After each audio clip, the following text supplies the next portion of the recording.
Oh, send ye Ghana nyom no etie no. We if for no late 2010 for ntiase. Monka nyom profra. Sata bana X2 and Chicago talk what the jinemu pa. That's the first one I realized it musical beef in Ghana. X2 in Chicago and yada ketua. Wait to man New York never saw trouble in New York. That's how the Lord Kenya Muslim jinemu pa. Driver Susuko. Near Mikatwe. Nye na Yankopon de saka Lord Kenya. I may say, but I still go preaching called Philly vibe no. Who's a raps no mo jenim raps no mo jenim. Eje binin e na say raps wo mo ye yo. Oh. Ya ka Lord Kenya dey say enye binin na dey mo ye yo. Stage performance pa say Lord Kenya gina stage so. Ah obesa. Na komfo kwa dey so de namase sa. O boss was Bene obi anya cassette bia na waka smoke no hwia rhyme sme nya asem dey asem bi so etina boys me brain timi nya high life no sebi wadwumu no timi nya high life is the most difficult aspect of music we are thinking yet that the lumba nyum hwe ba bia west ni free dey ba obi bi ni abobo nwia ka bepa kuma bia ma no adwuma me ye yowo adwuma chasie me nkwa me hyebre sukonoma kwan me namu de mu ohu kwantu mu asem ye nkanti anka bo se ma abre me ho bie maka ntem se ka ma ye bia bo abusuafo da chi me wona se me da wa ka manfo soso abomedin na so abusua me fremu de amanfo ye mpa de pa o omu akante me de se eti wotie west now enye se wo pe bibi na de awra me bibi o wa abo akro e kan wasa abo nwie kro ni ma abo akro be de ko ne dia about him tina boys ni nyina ye no bia de akwa akwohye hip life osme rapi gaga se ja baba so say ne Kofi Kinata gina naska krebe ne mpanifo nyina bo na bas because ade omo ye no me se be wadwemu now to high life nyam kwada de a eti mu amo high life gina mu nyina mo ya de eti na mani gi ensuruma ho no the way di ensuruma pushi ye mo France mo ni be call your high life no ho ni etimi asustain no ti na mani gi ho no so na boys aba mo nyum basa no apadam ti ba ku ka me yisi ni kwa to twene ye kika 7 sem hu sa because of he say o kana say wa wan mo sa man for come shebre she we ye shebre ya ntodo ni sikiri ya povde sikiri ya povde Herbal several can say give us scientific till give us scientific and yet just a herbal center ahaban de ohonum twere no kra de ame aka kire say yeni ahaban ne emfa yeni adwaba ne efra hanu ensa yade eti ahaban de ohonum but we scientific o se nyankopon abie wani abie wadwuma hu ahuru ahaban no o se scientifically say proven because yeni heaven was asase so to say FDA him sampa ni o kenye sunsum asem go FDA o hwe sunsum o hwe science na attached and I give us scientific herbal a hospital at the adwuma to mu no nyina o de ma wo kire ni hawo asas nyame aso pani pa na dae no wo sade nimdie ni suahunu ya wanya free classroom asaka ho bi unya boko de rame ho ye bibi a hye bibi a hye ye nwum no ana mo bobo na ama makai a kire ho na anu bi eze Gen Z fo no na boso a we omo nim mmade kro ye omo nim ne nwum no a ye bo 3 days na ayira yes no say we ye bo no foforo say obi ani aba no satam ye ni ade ye friend single debi album no lumba ye be to say 25 songs on an album 15 anga sabon say yes enwum ne to form a kwa de na one side Lord Kenya na one side obrafo gina mfimfin o achiame nso rotate wo se dia agro na nkwara ni die bet no ba no beda sa na ngure jasa 3 days ye mobiem na fe omu blemi presenters ne na we na ye mi say na we nyame ntu abonsam ka na ye ni ya go ni monte dia na wo give us all of it enti won say obi aso ni sisi wa yes we obi aso ni sisi okay e kire se sisi yade ha nipa amanfo bre entenase ye adwuma adidie ye adwuma ena ye adwuma wahu enti bibia wo ye ne wiase bia no a affective sisi no na say e wo so opaduru a ebetimi akona agye pa omo epamade no bi obetimi atena na to sofia no pakopem numre aduane kora wonkope bi akiri kwan na wondi eba ne saabo nse na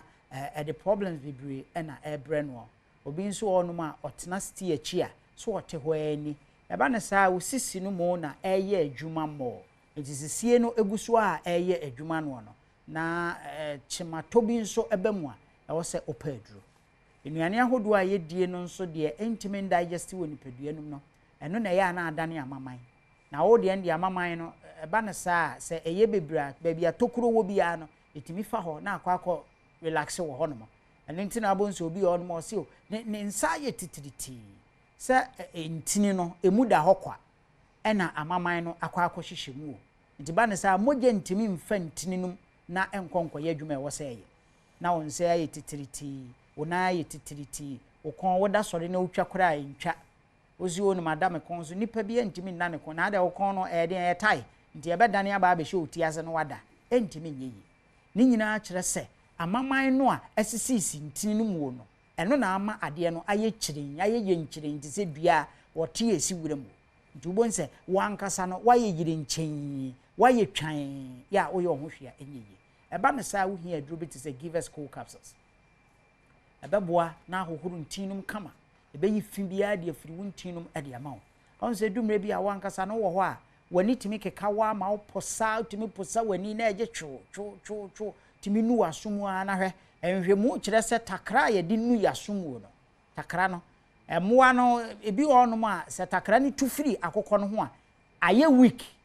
emoa bamu efia bamu nti na atu afiri ni nipadua no enwana se na aboa ban no eho wo de ofa aye menye o na gese kwabena ne timi nu na somu ade ni se ya na gese se ya na ya de menso ya na edo edem na so na ede eya na eye koku no ene de saa ha wenyina da eba wani aye ko da bia wo de ebehu no wani aye ko bia wa anapo a ya na etimi ye saa de no na so de ende wo de fra no pakopem enumere krampo a obeda ye be mu wani ate no na wani nyina aye ko eye koku mesrew konum give us cool capsules ye ton drugstore ni pharmacy shop chemical shop bia wo ho na se da bia esa amama ginegina obo da bia na otete ntasu na otiri wu nwansi na wo ye ho hwea enye yi a mesrew num give us cool capsules we no beboa na yi amaman no mu nyina ade afini padua no mu wo yam so etatimu a num bi wate ebeboa na asiesiwo obi wa no mo so ono de wodidi na wonye nananye a na kyese ehye ni nipadua no mu kena no wo ye kese enya saa na te onipa bia wodidi a cha 24 hours a wo se de enya ne free nipadua no mu ko na ode wo na ode ane de da bia atu mu ene wafu aye dokoso te sabese behu oba na ne mfi nyina bubu aguso be ma mfi abubu aguso ama obone ne belt krampa na akosuma ase ho baabi enti ade na ye ketewa bi sei entimi nkonko ye dwuma ese wo se ye masa wo ya sa gas ne bedi hu ago mbedi usika kwa wo mese okope give us cool capsules nanom na nye sisie nmu adwuma be ma wo kwagya na so ane moja apite se sebe oba a wachima wo problem okope give us cool capsules na wo nom no nso no mesra wo a wensu Food and Drugs Authority age atom eka ho eyentafo weni p capsules ejimranti etwa camera wa haidi ombedi mu adanse nti da bi omo hamadwene na mfa bi mba eye adwuma wenya aphrodisiac wonum we na wonum we no na esiesie ntin no na ehuhuru mu na we no nso p capsules ne na machire na ewoso niema na ntin ni usode gina ho be ma no ahyerenke a na emna ba na wode na eye adwuma yie sade se ne fata anu adami hu post to be a papa bi se wo mu a enya adwuma no na wo mu ko 2 rounds na 3 rounds am say man wonim de wo keka ya ehia me wachire wono na menchire obibi wote ase we ne nya wo a wonya adwuma sem abusu adumre bi a wo se otimi satisfy wo yire ana so onipa na ne tie no koto aduro we mi enu bi cold capsules ne p capsules ya numbom frey was 0543 222470 abema heat egina omuni nyina afiri mu akọ abema odwene besi so abema watimi anante yie wontin no emu agogogo na asa da bia no problem bi wo mu nti no wontimi nya wo ye nkanya ho no ni nyina beko eye cold capsules ne p capsules frey was 0543 222470 ni mi enu ni we no na ye cool no na we so p capsules ya no ni mi enu nyina bom emema ne di ho adanse ma o libido nso ba pa de mi kitan so eye give us about mixture say na tie entontom eda ho se malaria fever tete wo de na ye chronic e kasa ade ye chronic da bia e repeat no ade ketewa bi na beba na malaria chew mimi se me nantem me nkodu fie ntem me nanso ntem so me sode ntem bisa se die ntia aduro ya e boost immune system no se wontimi ni dia no give us herbal mixture so yo ba wa fichiri kommoja ne meya no give us herbal mixture ebeboa na siesie wo dia no pa bia ansa na abedidi kura no wonom a se de ya hye wo se nom ne saa na me mo de mimi di tua beti sanse me na na adwo bi kai na ono adudo ma me dudo no kapo ba ko na me sanom what you say edi me di tua meti me bom afono ma agwa edi yade pa sa yade abom ya to ho de bia me anam pe bia ma bre na me se me rest kopa dure bi to the friend give us about Mr. Tontom down malaria fever ebetu ase de akọ ama anopheles mosquitoes ne kawa plasmodium parasite no eba wo nipadua no ma wodew utiritimi pao dumre bi kwa no ayire nkyei woda a ite se stroke bi na pesa chewo woda da ya wo soso no enye da yepa nom sa adre bi John de senso ya yade bone pa ekum nipa wo kurom ha enso I say yade bi akọ kanta kroso nti ye hwe nwasam nka mesrew kopa bi to no typhoid fever nso eno nso ya yade ba akọ ehe nipa wo kurom ha pa nti amada bia oyem atutu kuro e the problem na ebro aduane kura ntimi nko oyem da bia wo nam na wo asa wo no obi o problem me so no give us about Mr. ebeboa na asiesie wo ebemu anya ahodene yade bia to so bia na ebeko atia sansa wo no ma boost immune system no asojafo akutia yade wo nipadua mu no e show mu kena na ma omunya ahoden e ma omko editia yade bia ya ton drug store ne pharmacy shop chemical shop bia be kono benya bia to utowi afreyen 0543 222470 0543 222470 me say aton drugstore pharmacy shop ne chemical shop na ye nro ni nyina nso me serew se wunya enimro 12 years a me se o menum bi ma me okoto a oba no omro 12 years ma ne nom se oba nso wafafuru a me serew menum o ma kwada no fo nso a ma enum bi entitie na hye no nso okoto na ebi a wadwen ye ontanta for 0543 222470 Yankopon shira so obeto ye nuro ni bi na aboa na asaw ya yera senyame enhira won so sa no peso jebre e ba be kan ho ma di enupase e de abre ahwefo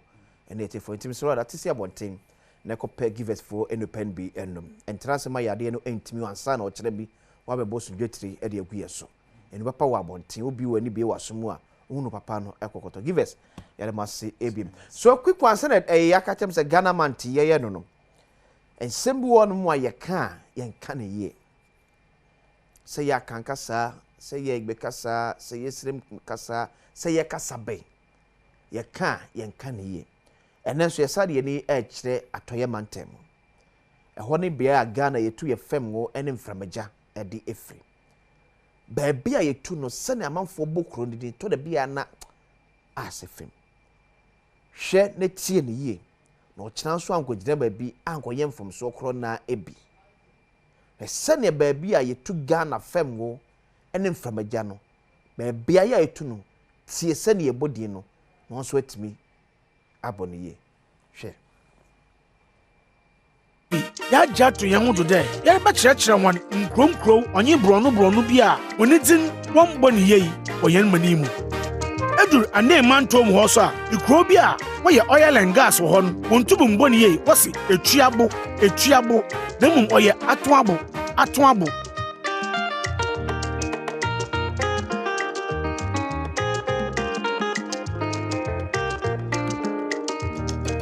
Ghana busumi Adom TV ya jato yan wudu de ya ba kyerɛkyerɛ wan nkronkro onye brɔno bi a oni din wɔn bɔ ne yei wɔyɛn mani mu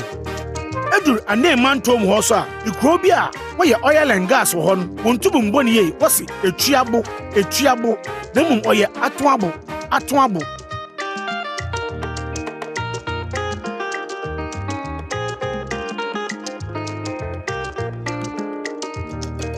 Ghana busumi